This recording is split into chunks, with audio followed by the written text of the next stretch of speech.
একজন কৃষকের ভুলে প্রায় 100 বিঘা জমির গম এবং ভুট্টা পুড়ে ঠিক এভাবেই ধূলিসাৎ হয়েছে। এই গমের সাথে ধূলিসাৎ হয়েছে কৃষকের স্বপ্ন।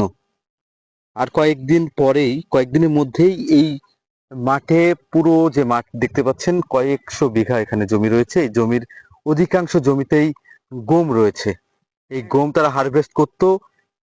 কৃষকরা ইতিমধ্যে অনেকগুলো জমিতে গমের যে হারভেস্ট অর্থাৎ গম কর্তন তারা শুরু করেছে।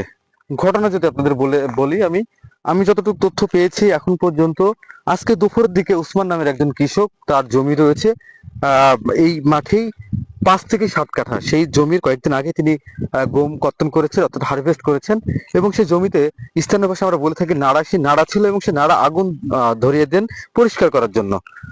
ঠিক আগুন ধরানোর পর মুহূর্তেই পুরো বিষয়টি তার নিয়ন্ত্রণের বাইরে চলে যায়।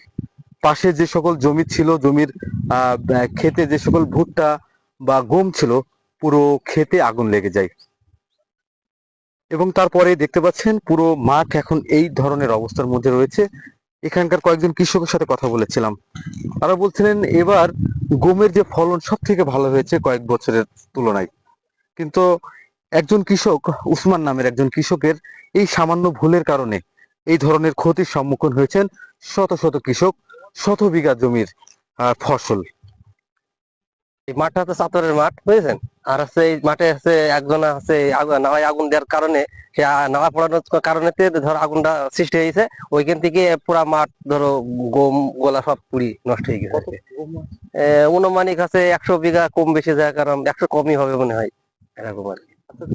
উনি নাড়া পোড়ানো বলে আগুন ধরেছিল। গমের নাড়া, গমের নাড়া মানে গমটা কাটা হয়ে গেছে, ওই নাড়া পোড়ানোর কারণে পুরাই পুরি ভুই সাফ করাতে যাই ধরো আগুনটা এরকম ভাবে সৃষ্টি হয়ে গেছে। ওনার ভুটা মানে 28 জমি হয়তো হতে পারে, কি 8-10 কাঠা এরকম হবে। আমার ওই অল্প 10 কাঠা মতন আছে, 11 কাঠায়। হ্যাঁ, আমার 11 কাঠা গমটাই নষ্ট হয়ে গেছে এখানে। আর ভুট্টা আছে 12 কাঠা, পুড়িনি বেশি, আশপাশ দিয়ে কিছু পুড়িয়েছে, আর বাদ বাকি।